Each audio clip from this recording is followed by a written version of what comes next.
오늘 우리들에게 주시는 하나님의 말씀은 창세기 25장 19절부터 34절까지의 말씀입니다.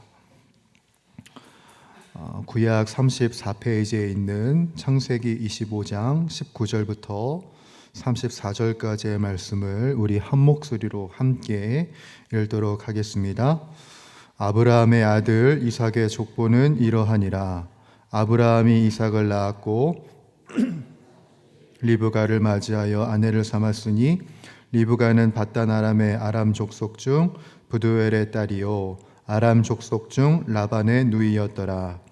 이삭이 그의 아내가 임신하지 못하므로 그를 위하여 여호와께 간구하매 여호와께서 그의 간구를 들으셨으므로 그의 아내 리브가가 임신하였더니 그 아들들이 그의 태에서 서로 싸우는지라.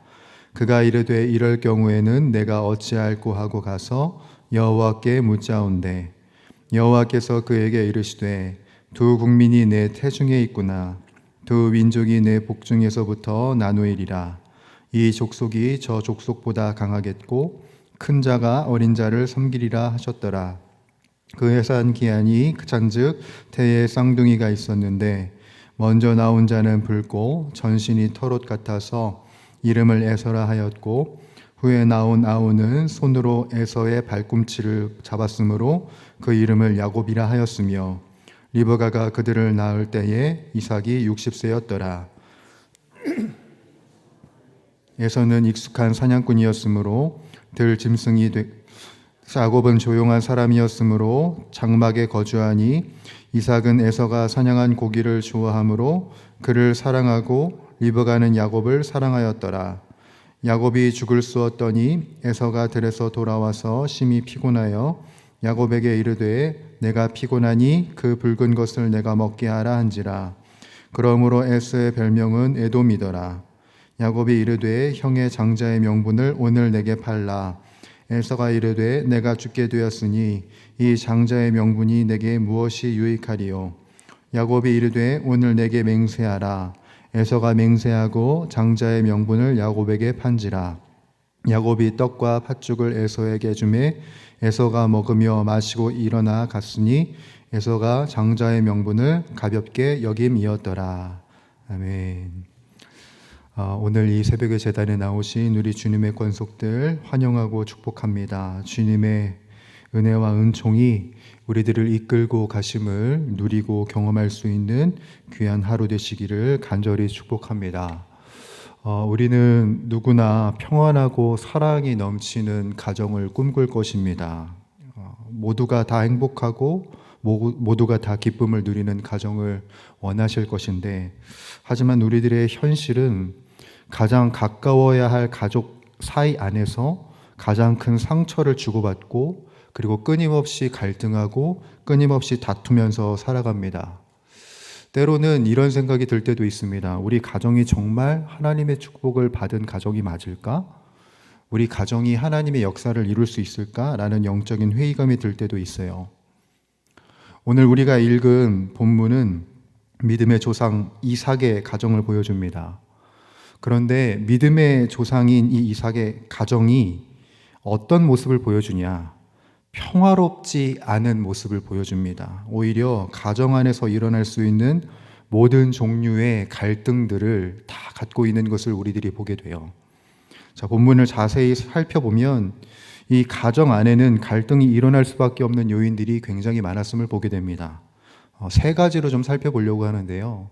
첫 번째는 경쟁과 다툼이 있었습니다. 여러분 본문 22절을 보시면 이렇게 되어 있어요. 그 아들들이 그의 태 속에서 서로 싸우는지라.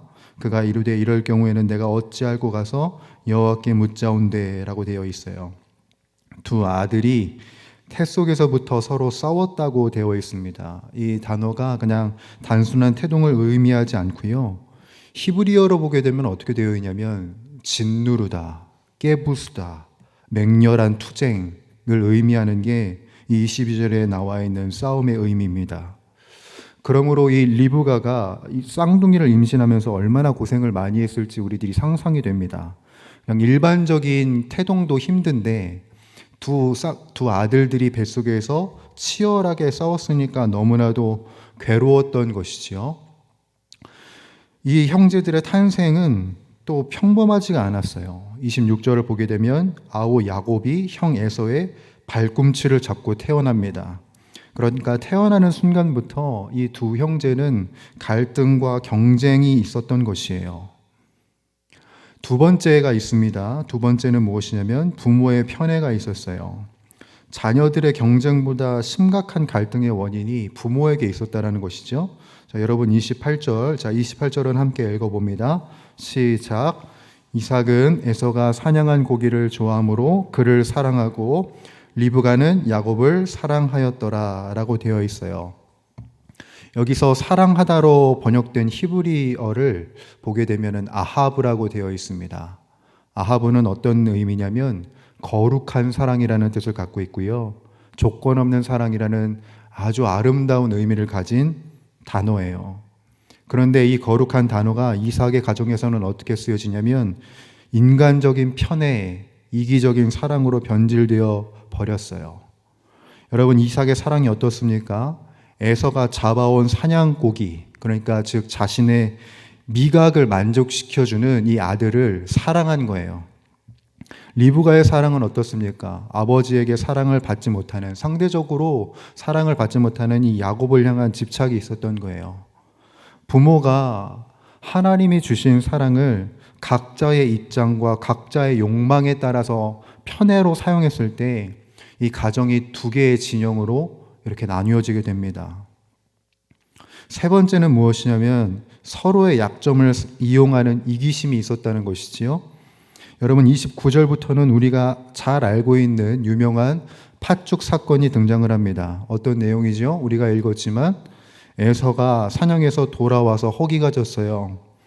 그런데 이제 하나님이 주신 그 축복 장자의 명분을 가볍게 여기면서 팥죽 한 그릇에 내팽개 쳐버리는 것을 보게 됩니다. 34절에 있는 가볍게 여기다를 히브리어로 보게 되면 업신여기다, 경멸하다, 얕보다라는 의미가 있어요. 그러므로 에서는 하나님의 축복 자체를 굉장히 하찮게 여긴 모습을 보인 것입니다. 이러한 태도는 한순간에 일어나는 게 아니에요, 여러분. 일상의 태도에서, 일상에 살아왔던 모습이 드러나는 것이지요. 하나님의 역사를 신뢰하지 않고 영적인 가치를 매일처럼 하찮게 여기는 그 경박스러운 신앙의 모습이 보여지게 된 것입니다. 자, 반면 야곱은 어때요, 여러분? 형의 성품을 알아요. 영적인 것을 하찮게 여기는 모습을 너무나도 잘 알고 있어요. 그 야곱이 형을 돕습니까? 돕지 않아요. 돕기는커녕 오히려 그것을 교활하게 이용합니다. 장자의 명분을 빼앗기 위해서 하나님의 것을 갖고 거래하는 모습을 보여줘요. 여러분, 우리가 19절부터 34절까지 짧다면 굉장히 짧은 구절인데 이 짧은 구절에서 굉장히 다양한 갈등의 요소들을 우리들이 발견하게 됩니다. 그렇죠? 서로 짓누르는 기질이 있습니다. 부모의 왜곡된 편애가 있어요. 영적인 무감각이 있습니다. 그리고 형제의 약점을 파고드는 교활함이 있어요. 여러분, 이 모습이 믿음의 조상 이삭의 가정의 모습이었다는 거예요. 여러분, 솔직히 이런 상황에서 가정이 제대로 유지가 될 수 있겠습니까? 솔직히 이런 갈등들이 있는 이 가정이 제대로 설 수 있겠습니까? 인간적인 눈으로 보면 이 가정은 진작에 산산조각 났어야 정상인 것처럼 느껴집니다. 어느 누구도 훌륭한 인격이 없고요. 서로를 품어주는 건강한 의사소통 기술도 없어요. 어느 누구도 온전한 사람이 없습니다.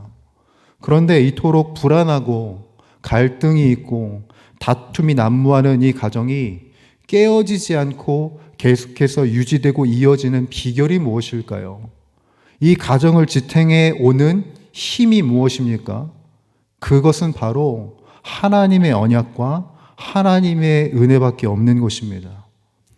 가정의 구성원들이 각자의 욕망과 각자의 편애에 눈이 멀어서 서로를 찌르고 서로 상처 입히고 그래서 불안했지만 하나님은 사람들의 실패와 갈등보다 훨씬 먼저 당신의 언약으로 이 가정을 덮어주셨습니다.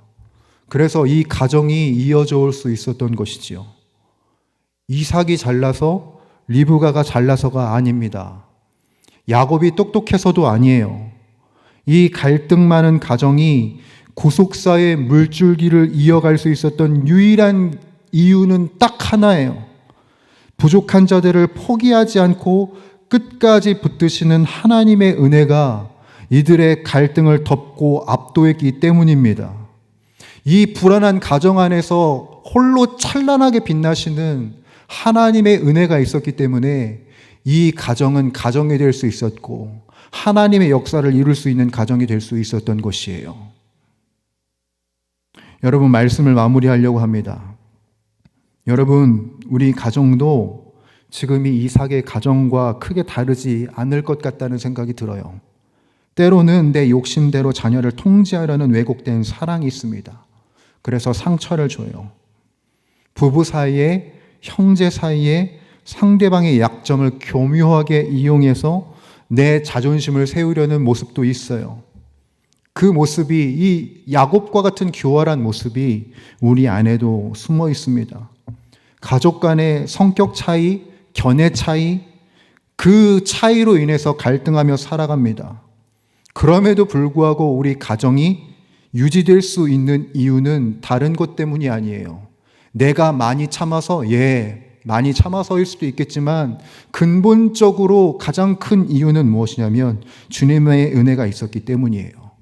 우리 가정이 흩어지지 않는 이유는 이런 우리의 가정을 향하신 하나님의 기대가 있고 우리 가정을 통해서 하나님이 얼마나 놀라우신 분이신지 드러내기 위함에 있는 겁니다. 여러분, 내 힘으로, 내 지혜로 내 가정을 온전히 만들 수가 없어요. 그래서 우리 가정을 붙들고 계시는 하나님의 언약과 하나님의 은혜밖에 의지할 수가 없는 거예요. 비록 내 가정의 현실이 갈등투성이일지라도, 서로의 흠과 결점이 너무 커 보일지라도 우리 가정을 향하신 하나님의 그 신실하신 은혜의 손길이 결코 짧아지지 않았음을 여러분 기억하시길 바랍니다. 우리의 실패와 다툼마저도 합력하여 선을 이루시는 그 하나님의 주권을 굳게 신뢰할 수 있기를 간절히 소원합니다. 그래서 우리 모든 주의 권속들의 가정이 하나님의 구속사를 온전히 이어갈 수 있는 믿음의 가정이 되기를 축복합니다. 이 시대의 모든 가정이 깨지고 나눠지고 박살나는 이 때에 봉합하고 하나 되게 하시는 그 하나님의 사랑을 보여드릴 수 있는 우리 모두가 될 수 있기를 주님의 이름으로 간절히 축원합니다. 함께 기도하겠습니다. 거룩하시고 존귀하신 우리 주 하나님 아버지, 인생을 향하여 그 구속사를 이어가시고 인생을 향하여 하나님의 하나님 되심을 보여주시는 주님께 모든 영광, 모든 감사 올려드립니다. 오늘 이 아침은 우리들에게 주어지고 우리들에게 맡겨진 가정을 깊이 생각하며 나아갑니다. 주님, 우리 가정을 향하여 이루실 일이 무엇입니까? 우리 가정을 통하여 이루실 하나님의 역사가 무엇입니까? 갈등과 그리고 견해차로 인하여서 불안한 우리 가정을 통하여서 주님이 무엇을 보여주시기를 원하십니까?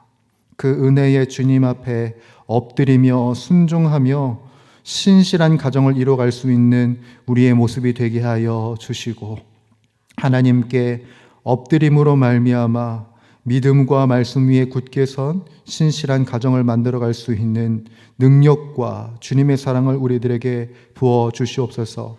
바라건대 주님께서 우리들에게 허락하신 아하브 사랑의 성품을 내 입맛대로 사용하지 않게 하시고 내 아내를, 내 남편을, 내 사랑하는 자녀를 온전히 사랑하고 깊이 사랑할 수 있는 모습 우리들이 살아가게 하여 주시옵소서.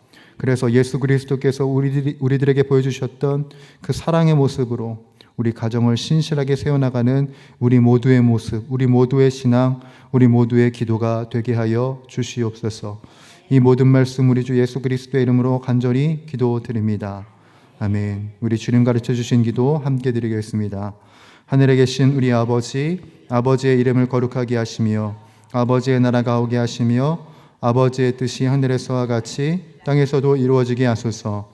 오늘 우리에게 일용할 양식을 주시고 우리가 우리에게 잘못한 사람을 용서하여 준 것 같이 우리 죄를 용서하여 주시고 우리를 시험에 빠지지 않게 하시고 악에서 구하소서. 나라와 권능과 영광이 영원히 아버지의 것입니다. 아멘. 이 시간 우리 함께 간구하며 기도하며 나가도록 할 때 주님, 오늘도 우리 가정을 성령으로 충만케 하여 주시사 서로를 향하여서 마땅히 기도할 바를 알게 하여 주시옵소서. 그래서 우리들의 모습 속에, 우리들의 가정 속에 모든 것을 합력하여 선을 이루시는 그 하나님을 경험하는 이 한날이 되게 하여 주시옵소서. 오늘은 우리 다음 세대들을 위하여서 기도하겠습니다. 우리 영유아 유치부 아이들 하나님의 말씀으로 양육되게 하시고 몸이 자라고 생각이 자라나는 것처럼 하나님에 대한 지식과 믿음도 온전히 자라가게 하여 주옵소서. 우리 아동부와 중고등부 자녀들이 오직 하나님만이 삶의 주인이심을 깨닫게 하시고 하나님만을 나의 주인으로 모시며 하나님의 뜻을 따라 미래를 꿈꾸는 신실한 주의 자녀들이 되게 하여 주옵소서. 우리 청년들을 위해서 기도해 주시기 바랍니다. 청년들이 오직 창조주 하나님을 기억하게 하시고 자신의 계획과 자신의 뜻을 쫓아 살아가는 사람들이 아니라 하나님의 인도하심을 따라 살아가는 신실한 주의 자녀들이 되게 하여 주시옵소서. 학업, 군생활, 취업, 직장 등 각자의 삶의 자리에서 임마누엘의 하나님을 경험하는 귀한 자녀들 되게 하여 주옵소서. 더불어서 우리 성지순례팀을 위하여서 계속해서 기도해 주시길 바랍니다. 오늘 복귀하는 비행기를 탑승하여 내일 입국하게 됩니다. 인솔하시는 담임 목사님과 23명의 순례자들 강건함 가운데 돌아오게 하여 주시옵소서.